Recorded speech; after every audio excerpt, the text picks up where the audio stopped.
avaliação da dor abdominal na emergência. Esse é o Santa Talks, o podcast da Santa Casa de Juiz de Fora. Fica com a gente. Obrigada, doutor Glaucio, por estar aqui com a gente, por ter aceitado o nosso convite. Obrigado, o prazer é todo meu estar aqui. Obrigada também a você, doutora Aline. Muito obrigada. Que é residente, no segundo ano de residência da Santa Casa de Juiz de Fora. Exatamente. Doutor Glaucio, por favor, você presente para a nossa audiência. Sim, Michele, e as pessoas que estão assistindo, né? Eu sou cirurgião geral, preceptor do programa de residência médica da Santa Casa de Juiz de Fora, sou supervisor do programa e a gente, dentro da nossa rotina, trabalha diariamente com os nossos residentes, auxiliando e assessorando e ajudando o médico residente a desenvolver e a aprender cirurgia geral conosco. Nós somos uma equipe com vários cirurgiões e cada um deles atuando diariamente no desenvolvimento da residência médica. Doutora Aline, você pode, por favor, se apresentar? Olá, Michele, eu sou a Aline, sou residente do segundo ano de cirurgia geral da Santa Casa. Muito bem. Vamos logo para o nosso assunto principal, né? Doutora Aline, quais são as principais causas de dor abdominal aguda que vocês encontram com frequência na prática clínica? A principal causa que a gente encontra, tanto na nossa prática como mundial também, é a apendicite aguda. Na verdade, a gente vê a apendicite com muita frequência, né, na nossa prática. Além da apendicite aguda, existem as doenças biliares, no caso a colecistite aguda, que também é muito incidente na prática nossa no dia a dia. Além disso, quadros de perfuração intestinal, perfuração de intestino, vísceras ocas, também obstrução intestinal, mas a principal causa aí disparado a apendicite aguda, é a causa mais frequente. E é uma causa que acomete geralmente pacientes mais jovens e vamos ver em pacientes mais idosos as colicistites e as obstruções intestinais. Compreendi. Os principais sinais de alerta, né? O que indica a necessidade de uma avaliação mais urgente no paciente com dor abdominal? Bom, a gente vai ver aquele paciente que vem com uma história de dor aguda, de início súbito, ou muitas vezes uma dor insidiosa, progressiva, refratária a analgésicos, que não melhora. Então, essa dor já acende para a gente um sinal de alerta. Esses pacientes, geralmente, é aquele paciente que começa com uma dor abdominal. Quando a dor é muito forte de início súbito, geralmente acende logo a luz amarela ou vermelha no paciente, ele já procura o atendimento médico. Agora, aquela dor insidiosa, a pessoa tende a usar medicamento no domicílio, a postergar, não, isso vai passar, então um analgésico uma vez, duas, demora a procurar atendimento médico, né? E o que é o sinal de alerta é a persistência dessa dor, né? À medida que ela vai persistindo, associando outros sintomas, como às vezes vômitos, náuseas, isso aí a gente já é o momento do paciente ficar um pouco mais preocupado e procurar o atendimento médico. E também o médico que está na emergência diante de um paciente com uma dor persistente, que não resolveu, ele tomou uma medicação analgésica em casa, passaram 6, 8 horas, ele continua com dor, esse paciente merece uma atenção especial da equipe médica. E é o que a gente vai buscar no dia a dia, é identificar esse paciente e atendê-lo, tratá-lo da maneira adequada no encaminhamento.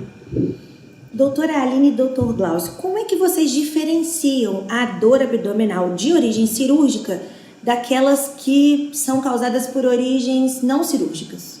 Bom, tudo parte de uma boa conversa com o paciente, ou seja, da nossa anamnese e do nosso exame físico. Então, o paciente vai nos contar como começou a doença, a progressão, há quanto tempo.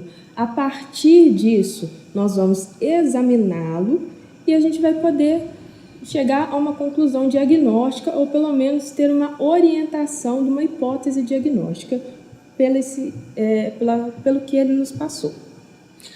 A história clínica, a gente sempre ressalta isso com nossos residentes, a importância da conversa com o paciente, a entrevista do médico com o paciente, ou tecnicamente falando, a anamnese. Esse é o ponto-chave da avaliação do abdômen agudo. É essa conversa. E eu tenho uma pergunta que eu faço para todos os meus pacientes que chegam ao hospital com abdômen agudo. Eu pergunto ao paciente: até que momento o senhor estava bem?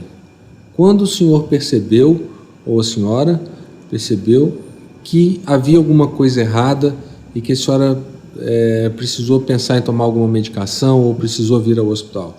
Eu acho que esse é o ponto-chave. Se essa dor começou há algumas horas, eu tenho um curso de evolução da doença.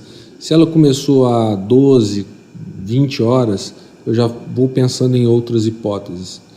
E a característica da dor, né, a gente vai ter que avaliar se essa dor é uma dor que a gente chama de dor somática, aquela dor que dói, que repercute na musculatura.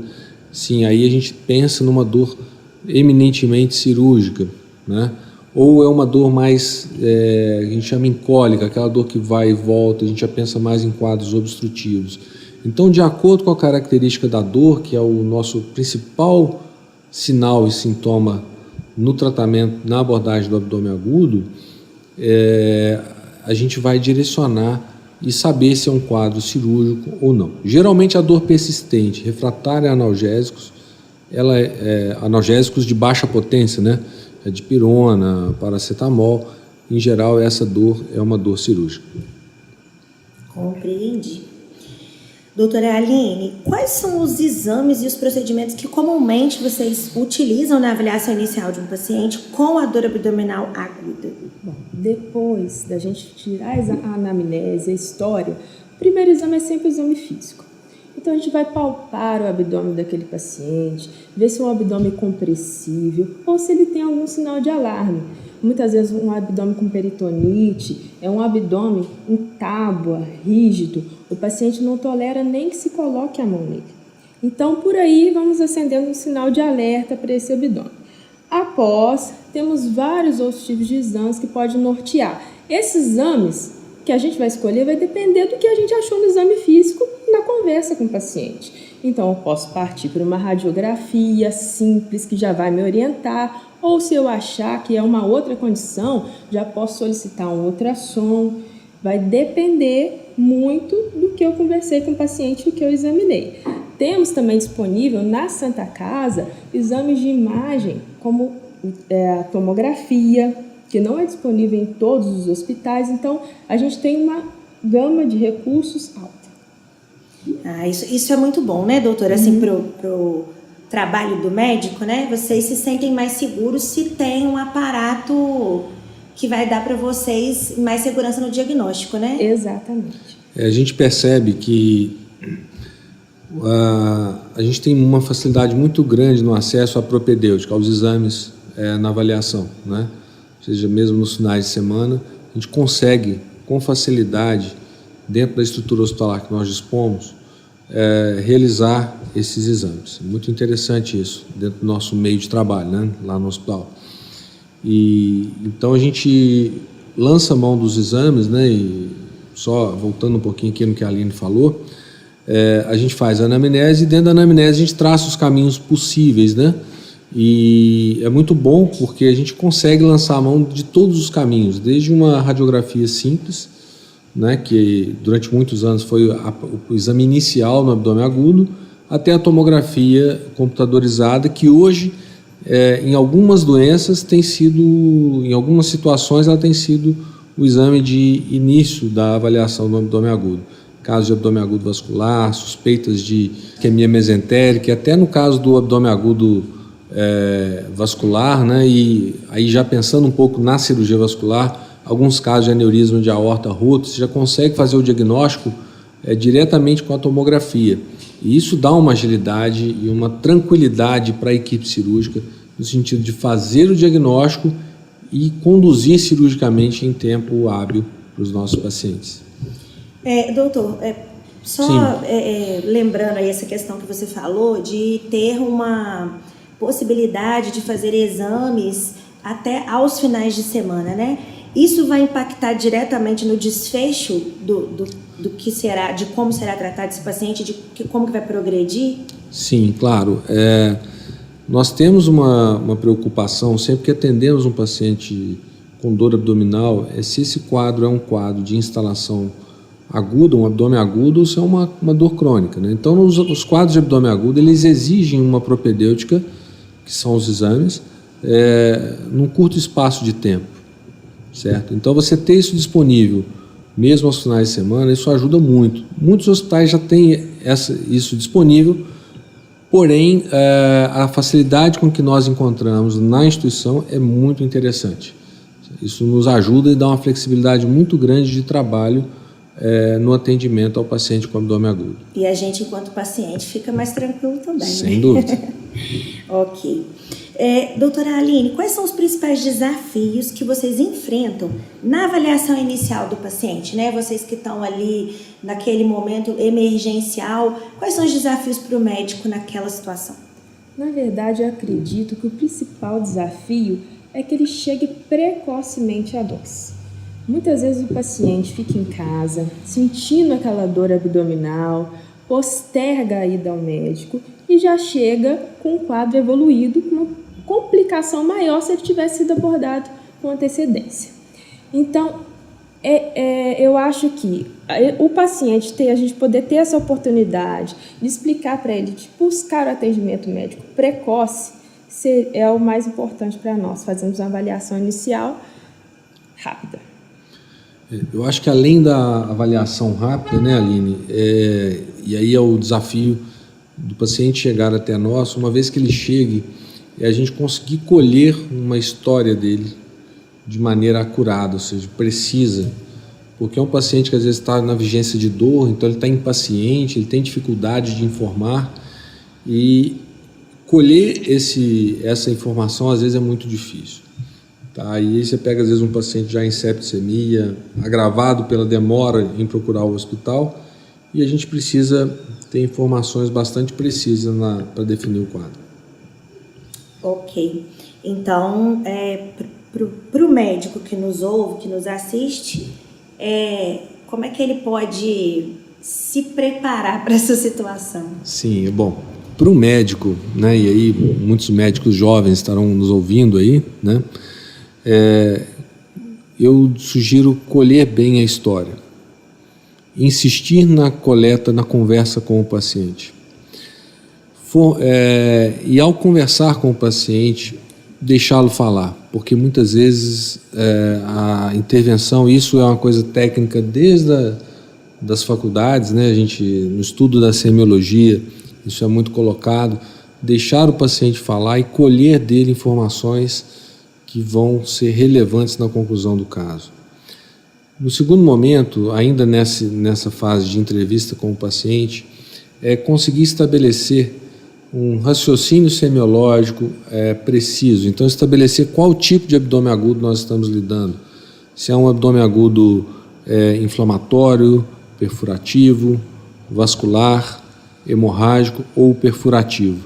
Então, isso tudo nós conseguimos só na entrevista. Às vezes, a gente tem insistido muito nisso com os nossos residentes, e a doutora Aline comentou isso no início da entrevista.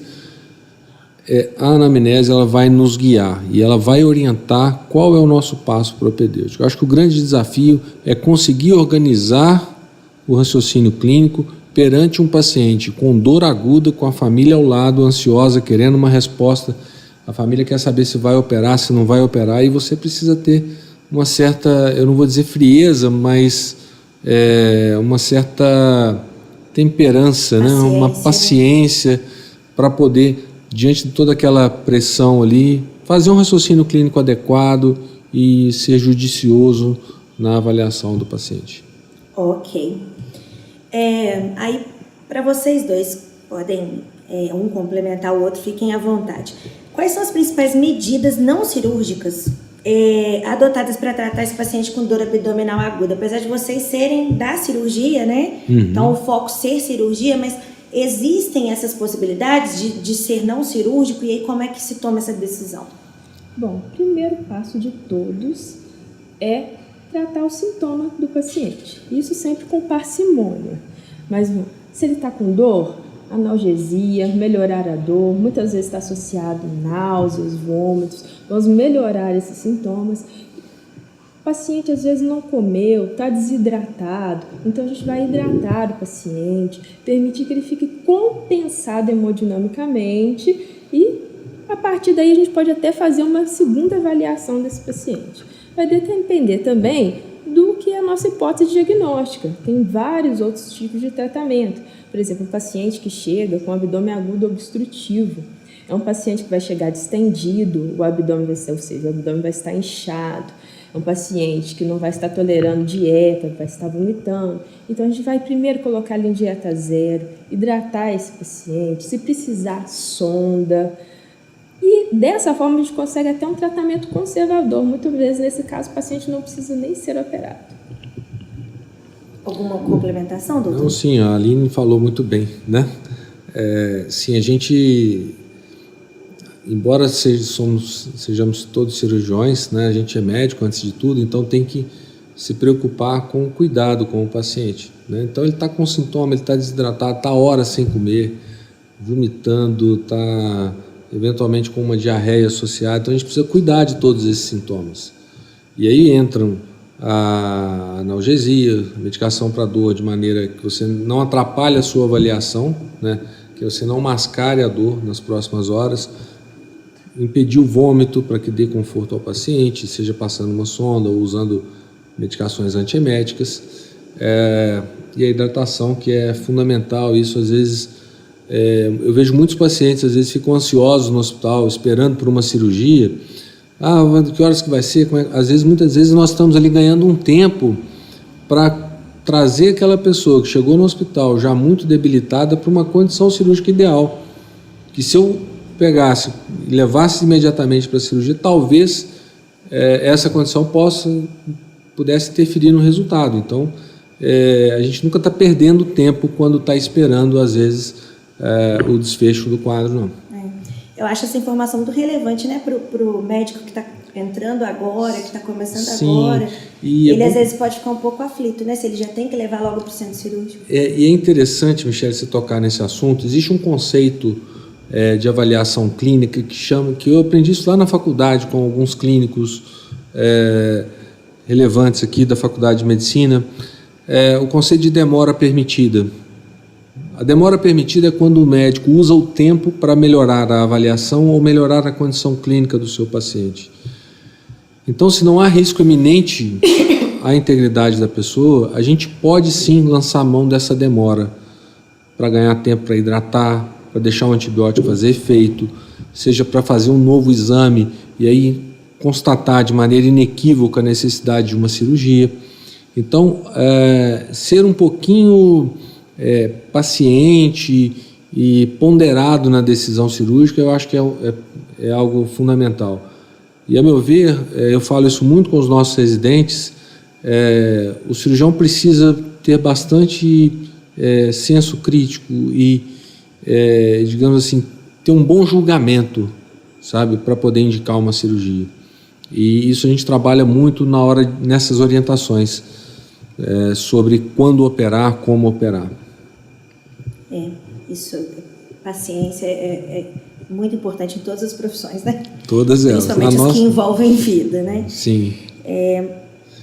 Doutora Aline, quais são os avanços recentes na avaliação e tratamento da dor abdominal que vocês consideram relevantes? Nós temos vários avanços, principalmente no caso de diagnósticos. Então, exames de imagem. E isso é importante salientar que nós temos todos esses recursos na Santa Casa, o que é excelente para a gente. Então, a gente não tem demora em diagnosticar o paciente e poder já instituir um tratamento rapidamente.